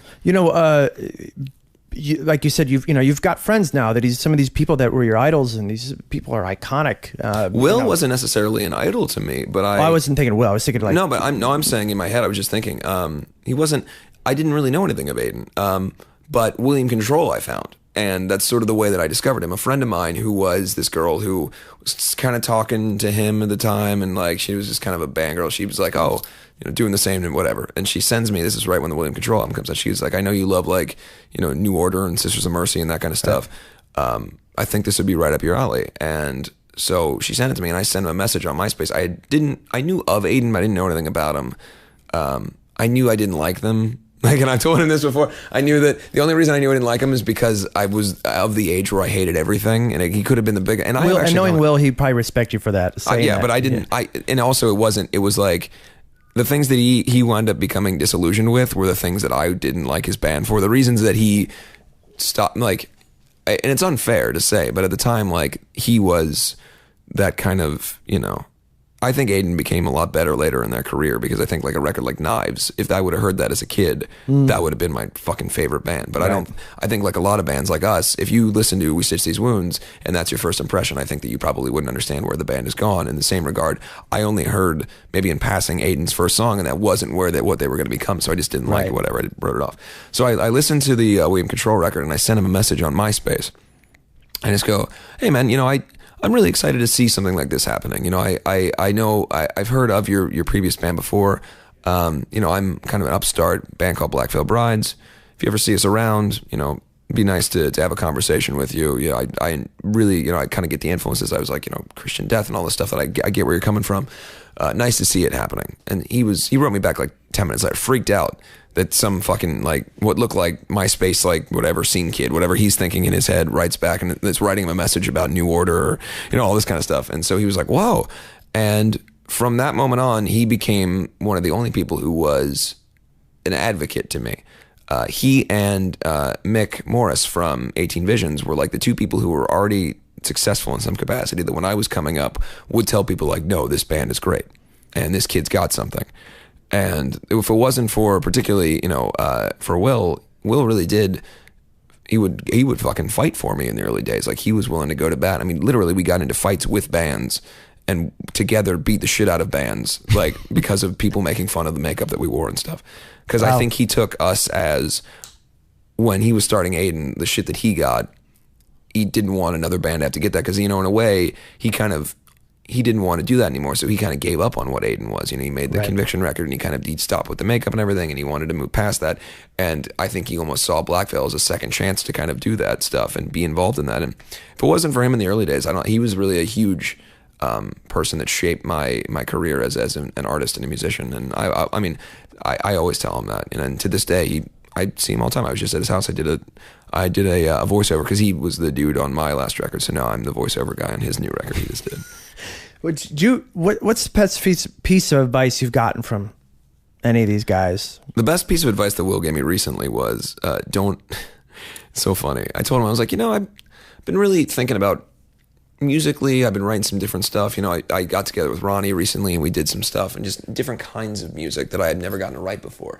And I was just thinking, like, I was just sitting, you know, just me and Will talking as friends. And I'm like, you know, I really want to get into writing different kinds of music. And he was like, don't fuck up Black Veil Brides. And I was like, what do you mean? He's like, whatever you do, write whatever you want. Don't write music that's gonna fuck up your band. He's like, that's what I did, and I lost a lot. Don't want to see that happen to you. And it wasn't my intention, but I never really thought about it that way. And I guess I always have to keep it in the back of my head that I don't want to ruin whatever my band's dynamic is because I want to be what I want to be. And having said that, I think that I can walk that line creatively where I can still do what I want to do, because I always have, but separate it and do it kind of in my own way.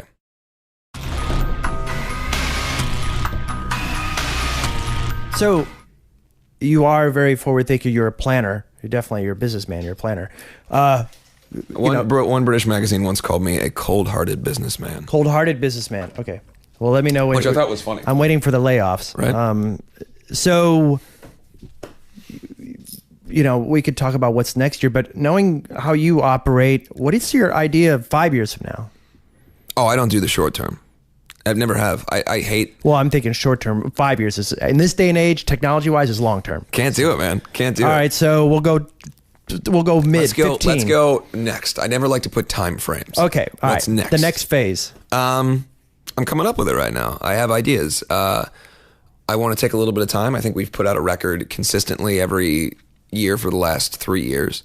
Not to say that I don't want to do that again, but I think the Wretched and Divine was a chance to have a little bit more time to write, but it still was a pretty, like, get in there, do the record, and then release it and go on tour. Like, for a concept record, we didn't have a whole lot of time.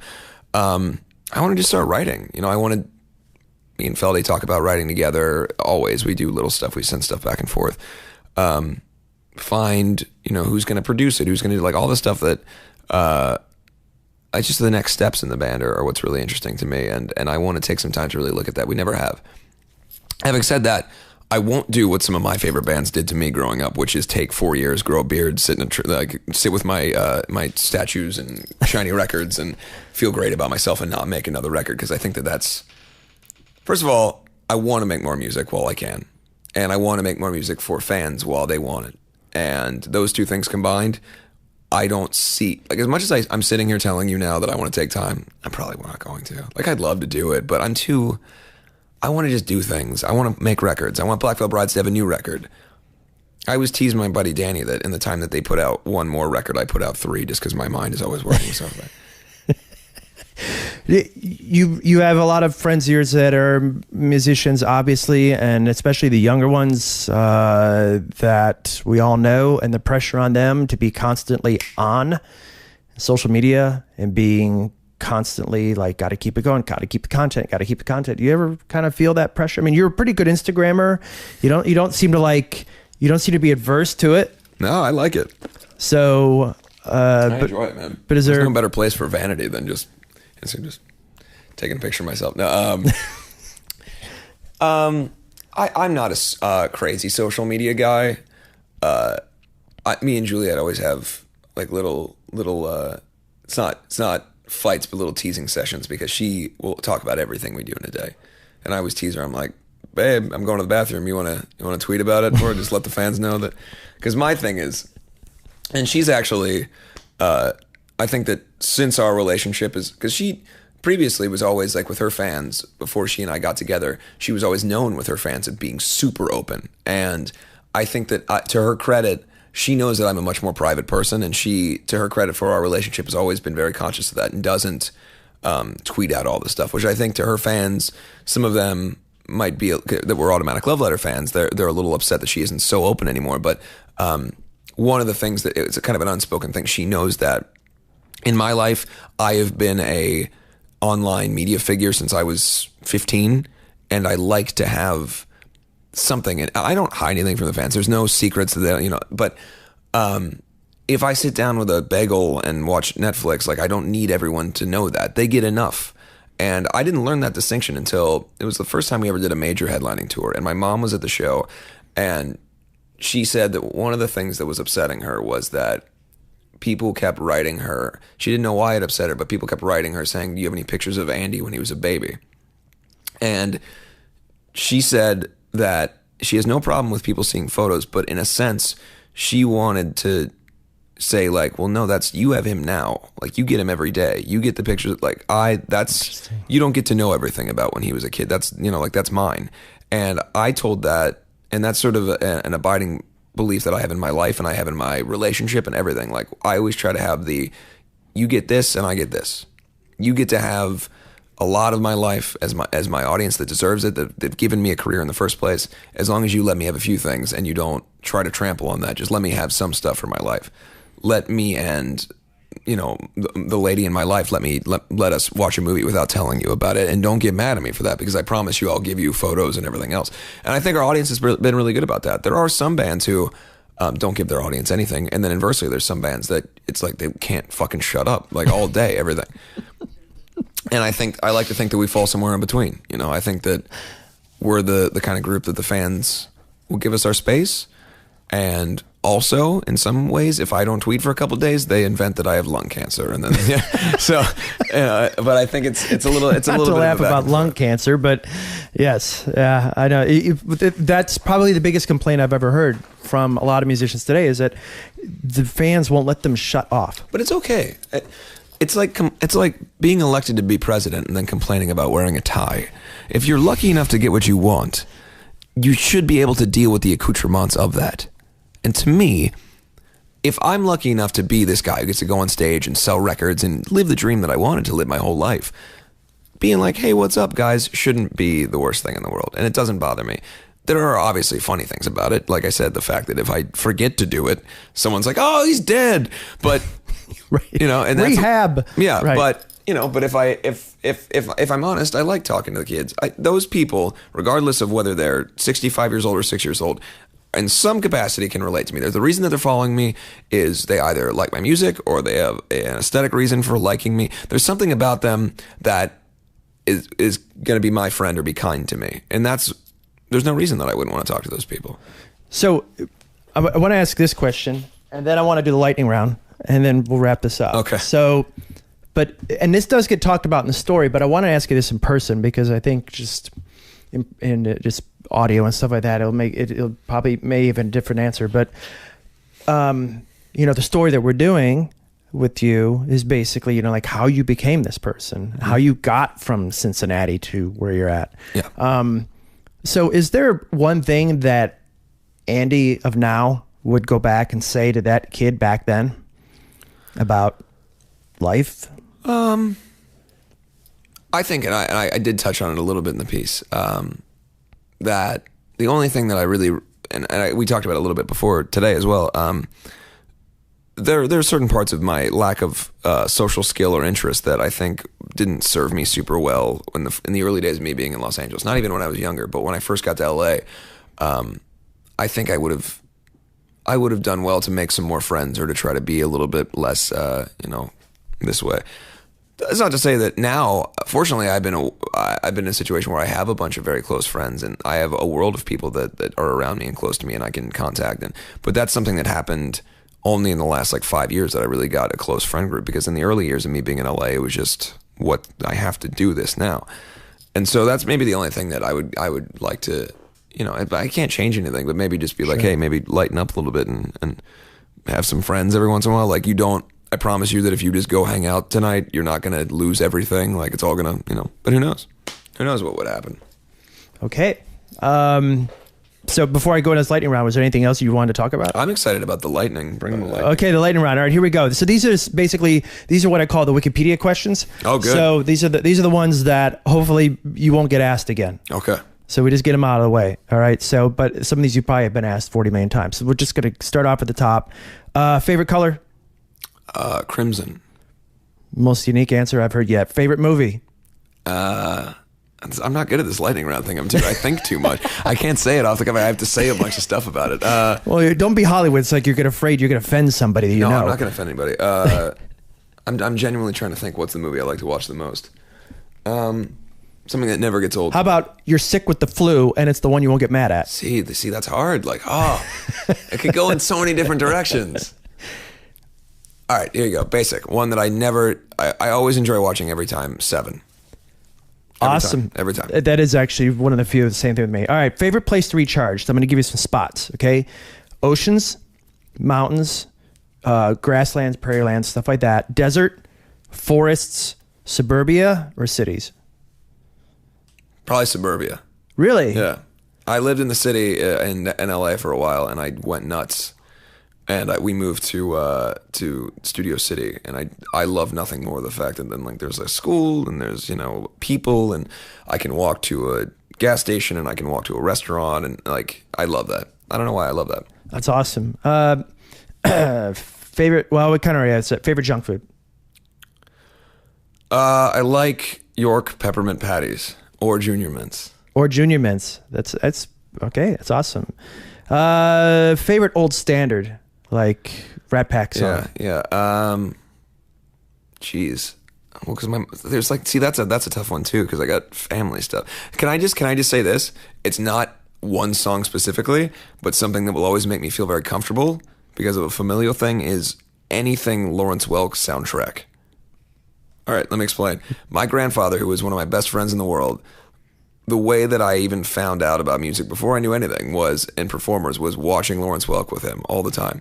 So any of those weird old Conway Twitty kind of songs, sure, they're not necessarily the things we'd think of, but that kind of bubblegum version of standards, that's to me that's the equivalent of someone rubbing your back and I'm it's very relaxing for me. If people don't know who Lawrence Welk was, you got to think of the Saturday Night Live sketch with Kristen Wiig. Right, with the little hands. Yeah, right, that's basically all taken off of Lawrence Welk. And the show wasn't that ridiculous. It was ridiculous. Because I always used to watch this show and go I really want to know what that person's off camera. They're probably not. Did you ever watch that? Well, because you could have known. Every once in a while PBS would run Where Are They Nows, a version really? And it was all the most fake, crazy makeup, we're doing great, and then they would cut to Lawrence, who's just in the grave, right, exactly, yeah. He was Canadian, I think. He was some kind of something. He was really some kind of wonderful. He was. Favorite time period in American history. I like that you had to clarify who Lawrence was. It didn't even occur to me that people wouldn't know. I think it's probably good that you did that. There's so many people that don't even know who the Smiths are watching this. So it's my age. Favorite time period in American history. If you could live in any time period. Shit. Well, I would say it would be hard for me to pass up late 70s, just because of there's so much that I would have liked to have seen, in terms of the early punk movement and classic rock, sort of the really shitty classic rock was dying, and right. Then there was disco, which is exciting for people. I'm not a disco fan, but it was an exciting time for music. And then because then early 80s you had new really fresh stuff come in, and that would have been awesome. Sure. Favorite stiff drink? Stiff drink. I'm a general, Jack and Coke kind of guy. But my favorite drink of all time, it's not a stiff drink. It's a very sippable drink, and we have tattoos dedicated to it. Is the Seagram's whiskey and Mountain Dew. It's called a Sea-Dew, and a lot of our fans know that. I've actually seen fans get Sea-Dew tattoos the same ones we have as a band. But that's not a stiff drink. That's so I like a double, triple whiskey with a little splash of Coke, because I'm not the Scotch guy, man. I like a little bit of sweetness to my alcohol. Yeah, I'm the same way. Right. Well, now people know what to get you. Favorite TV series of all time? Yeah. It's really, I didn't know this until this year, but I really got to say that maybe it's not my favorite. It's a two-part answer. The thing that is like a warm blanket wrapping its arms around me is The Office. Okay. And I can't. US? Both. Okay. Because I started with the UK version. I hated the US one when it first came out, because again, right. How can you get better than Ricky Gervais? Right, and always hating anything that everybody gets to know about. Right. The immediacy of it, yeah. But then I grew to love it. But then, and that's the one that'll always make me happy. But in terms of, I can't deny that Breaking Bad, in my estimation, is the best television show probably ever. I mean, it's incredible, really.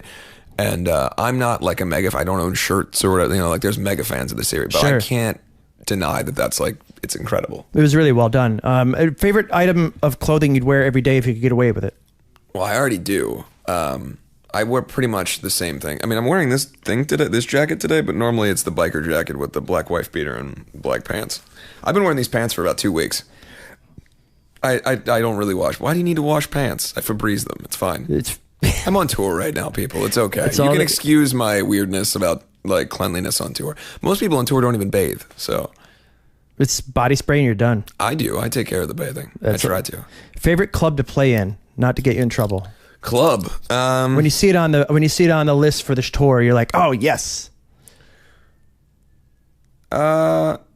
It really was for a long time. It was Peabody's. I always enjoyed playing there because it just with the memories and the audience. For some reason, Cleveland was always really connected with us. I love West Hollywood House of Blues just because it's always a party and it's always like a homecoming. Sure. So yeah, that's how I would say.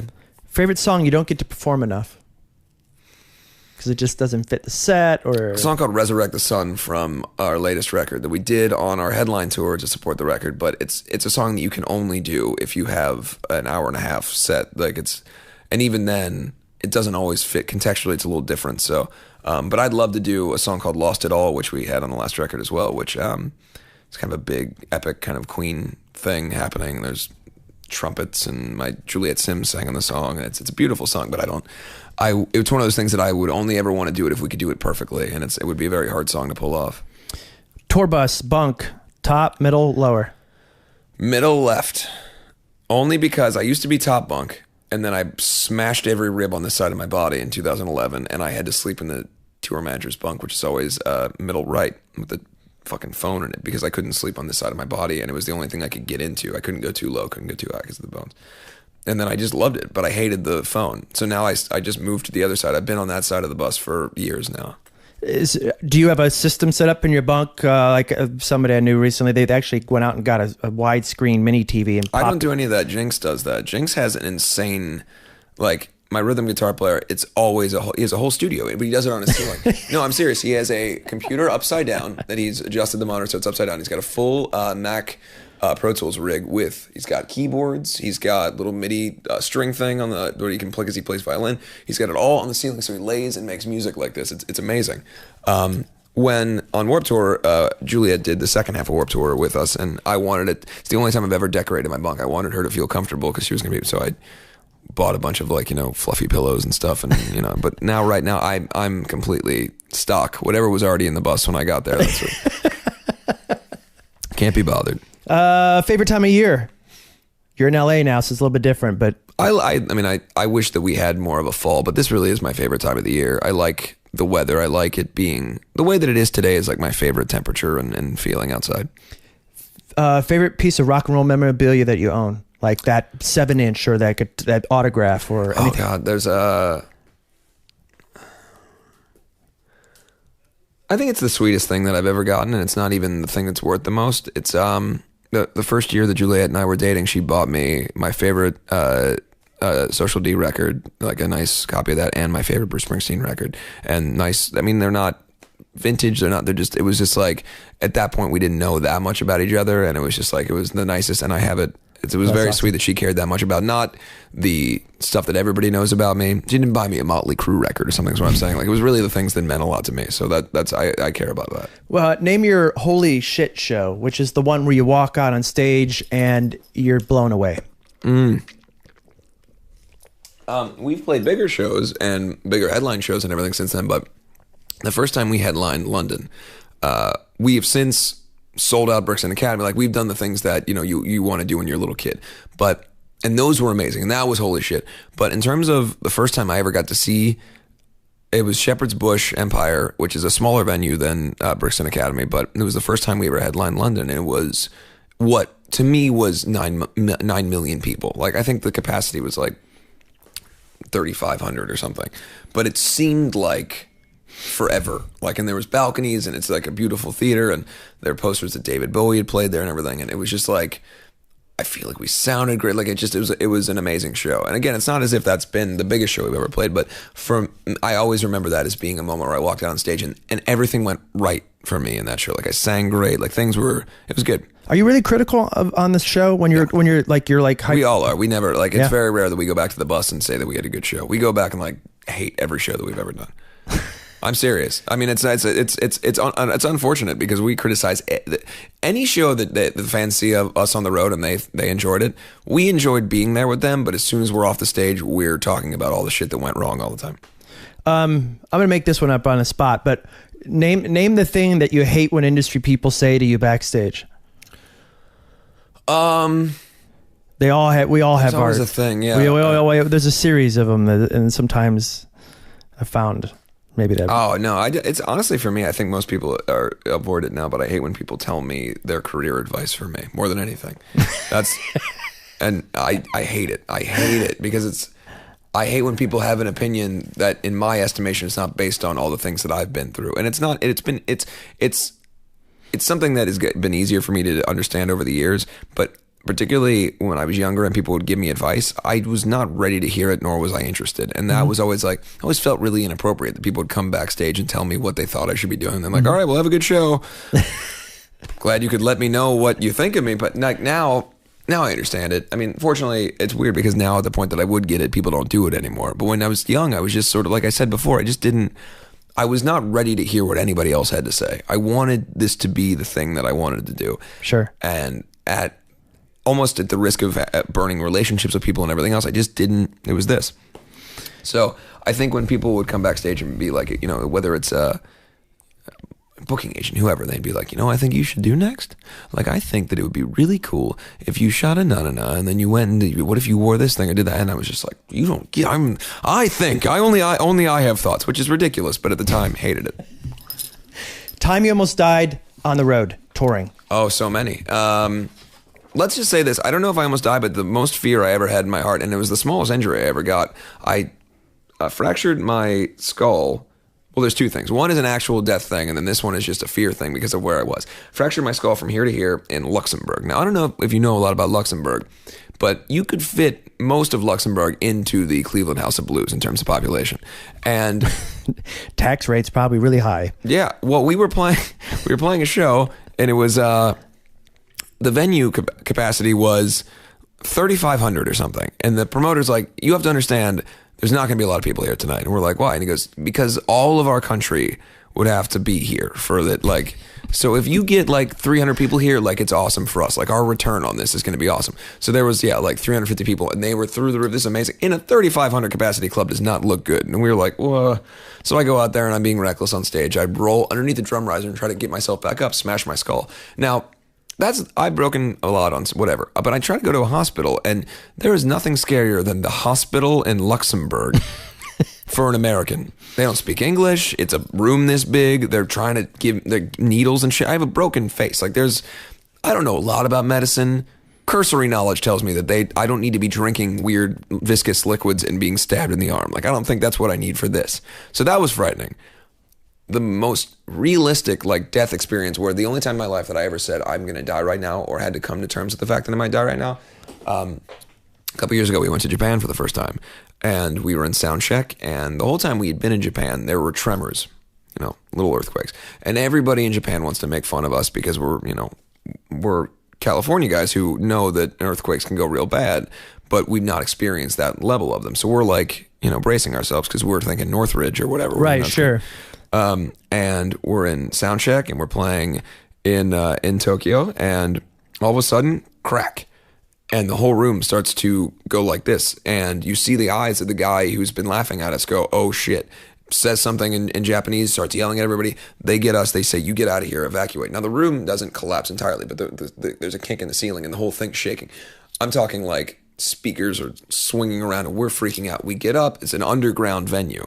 So we get up, go up the steps, and we get on the street, and there is an H&M building and a Forever 21, and they're across the street. And I want to say I'm no more than the distance of an average road, two lane road with a sidewalk on either side. I'm on the other sidewalk, and the ground smashes, and H&M does this, tips and touches the Forever 21 building, and then goes back, and that was like, and then the whole ground splits, and then and like when I saw a giant building bend and touch another building and then snap back, like I was like, well, this could be it, and so that was the 8.9 earthquake that then followed, the tsunami followed, and we were there during all that.